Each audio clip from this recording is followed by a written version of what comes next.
MMA Rants and Raves, UFC 141, Brock Lesnar versus Alistair Overeem. Well guys, if you haven't heard it yet, you're hearing it now. This is obviously the biggest news to hit the mixed martial arts world right now, and really came as a big surprise to me, not the matchup, but the fact that they signed Overeem. I mean, here's a guy, he was 1-0 in the tournament, the biggest tournament in MMA history, all right, for the heavyweights that's ever been around, in my opinion. I mean, he's already 1-0. He's got 2 more fights. If he would have won this tournament, it would have been just huge. And a lot of people actually favored him to win it. And now he got an injury, I heard, and he's no longer with the promotion. He doesn't have the belt anymore, and now he's signed with the UFC. So it just didn't make much sense to me. And the other thing I wanted to mention is that he's a very active fighter. I mean, he's in 2 different promotions. So how is that going to work out with the UFC? Because I heard, they want to have exclusive rights over their fighters. And, I heard this, I think I heard with Kurt Angle as an example. He wanted to fight in the UFC and he couldn't because he's wrestling or something like that. But, then again, this is Alistair Overeem. So I'm sure maybe they made an exception, or it could be that maybe it's just a 1-fight deal. So that would be interesting to know. I don't know how the contract is structured, but if it's a 1-fight deal, then, this is only a few months away. Maybe he's not going to be doing anything in between, and it would work out for both parties. But one thing I can tell you, no matter how it's structured, the most important structure is, this is a huge fight, and obviously, he must be getting paid a lot of money to fight in this fight. And the reason I'm mentioning that also is because I was wondering, why isn't he fighting for a title? A guy with his credentials. He's a Strikeforce champion, K1 champion, all the things he's done, especially recently, the momentum that he's coming in. He should be fighting for a title. But then again, he would have to wait. Dos Santos is very deserving of that shot. And, he would have to wait till that's over with. And here's the other thing, which I was just talking about. It's money. To fight Brock Lesnar means you're going to get paid a lot of money. Probably more than fighting Cain Velasquez. Despite the fact that Velasquez is the champion, but, Lesnar is a huge pay-per-view draw. I heard this guy, he sells more pay-per-views than even some of the biggest boxing champions in history. So he is a huge pay-per-view draw, which means mega bucks. And I am sure that he is getting paid a lot of money to take this fight. So maybe that was the deciding factor. And it probably worked out for both parties, and it's good for the fans. This is a really, really big fight. It's an intriguing fight. And it has a lot of question marks on it. A lot of question marks. And the first question mark is Brock Lesnar. Here's a guy, comes into the UFC. He comes in with something that nobody really has. He's just this huge guy, extremely powerful, the quickest man for his size, all right? This guy was, trying out for the NFL. For a man his size, he is extremely fast. You could just see, people are just not prepared for the speed, the way he closes distance. He's just this huge guy coming at you so quickly, which makes him so dangerous.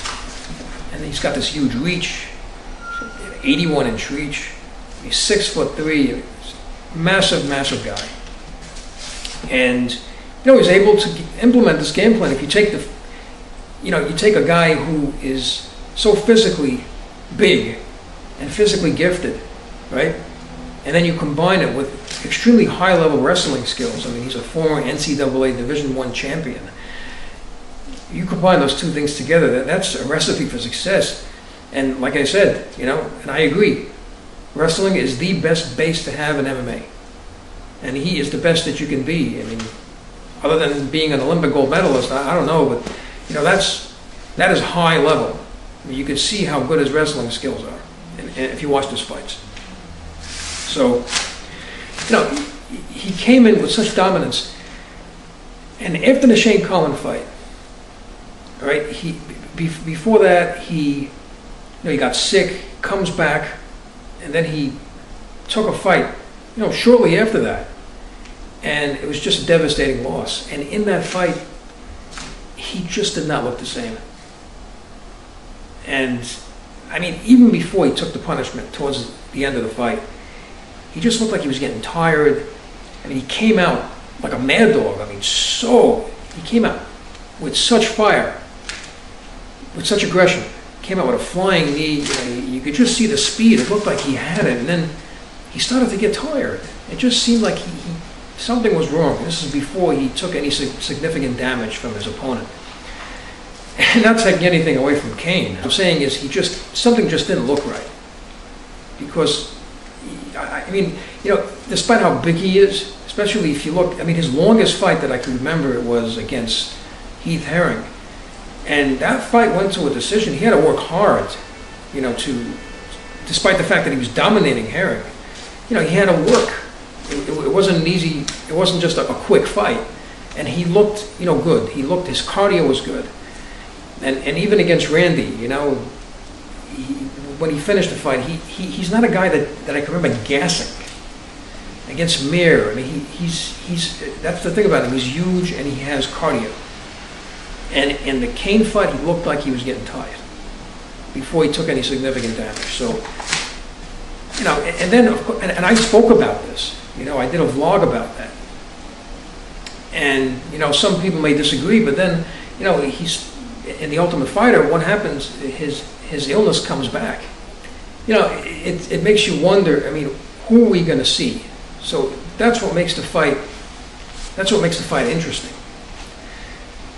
And of course, it's a big question mark. Because if it was the Lesnar that first came into the UFC, this big, powerful, quick guy, that would be very interesting. Because it makes you wonder, what Overeem's plan would be against a guy like that. Now, as far as Overeem, I mean, here's a guy, obviously, his most dangerous skills are his knees, his kicks. I mean, a K1 champion. And then he's a Strikeforce champion. I mean, he's 1-0 in the tournament. So, especially what he's been doing recently, and if you look at, the history of his career, he's faced some of the who's who in mixed martial arts. I mean, the guy's 47 fights. And he's only 31 years old. 47 fights, that's a lot of fights. Most guys are retired way before they hit that mark. So, he definitely has a lot of experience. He's absolutely huge. 6'5", has a longer reach than Lesnar, 81.5 inch.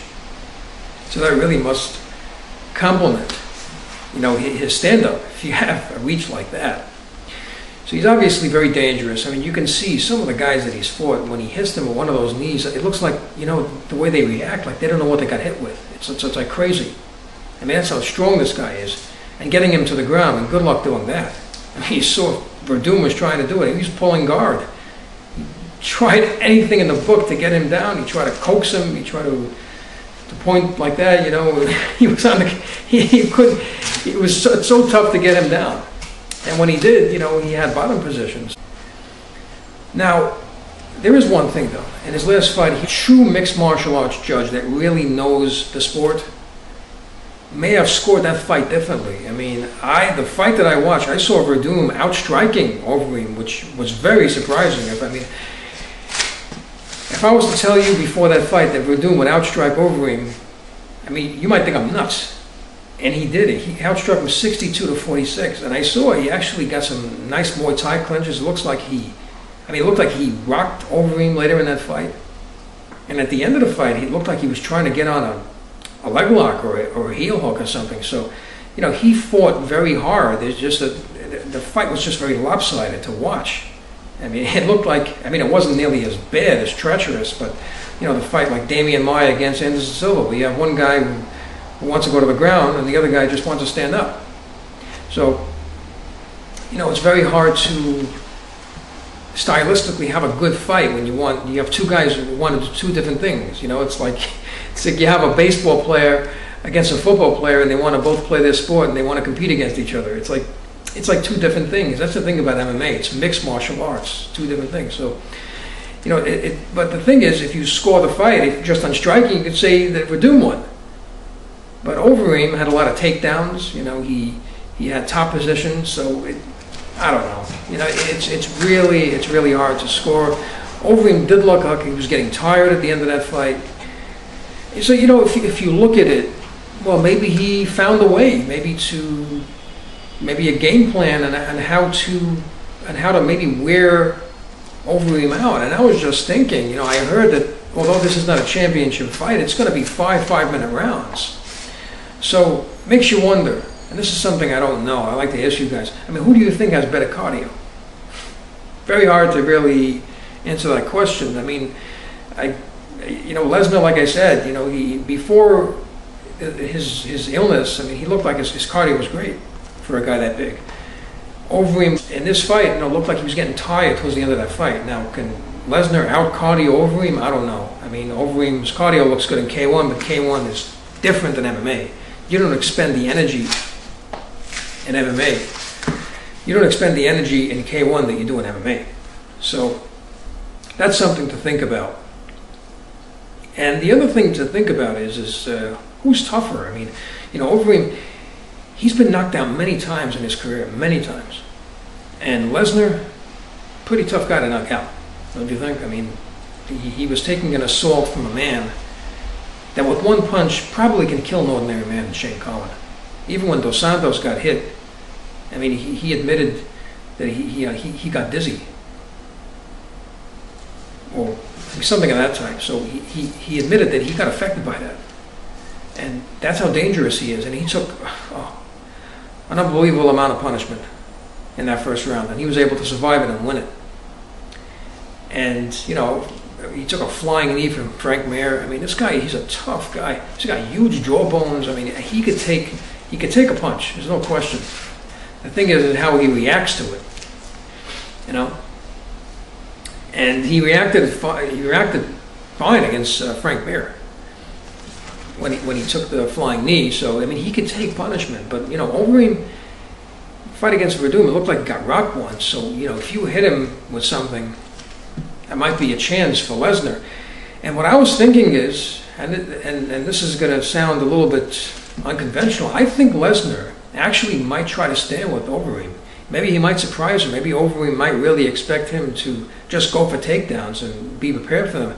And if he gets close, he gets in a good shot, one of those big, huge hands of his, you know, Overeem's got to be really careful. Because I remember, if you really watch his fights, Lesnar's stand-up is underrated. I mean, he hit Heath Herring, the guy did like a backwards tumble sauce.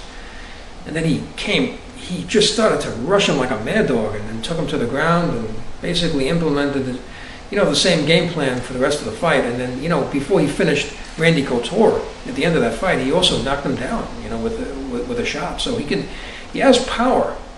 He has a lot of power, this guy. He's very big, he's powerful, and he can hit hard. He just doesn't use his stand-up that much. So, you know, that's his chance, I think, to actually be more well-rounded. Try to stand up more with Overeem, get close enough, maybe clinch, do something, you know, do some more damage. Maybe he might come into this fight, they're both huge guys. Lesnar might have a strength advantage and a grappling advantage. Maybe he can get him up against the cage and do some Greco-Roman if he's training with Randy. That's what I was wondering when he had Velasquez against the cage. You know, he was just working so hard for that takedown, and then he finally got it, and all that energy was expended, and Velasquez just popped right back up again. I mean, he's also a very good wrestler. But I didn't see any elbows or any dirty boxing. You have to use the cage as a weapon.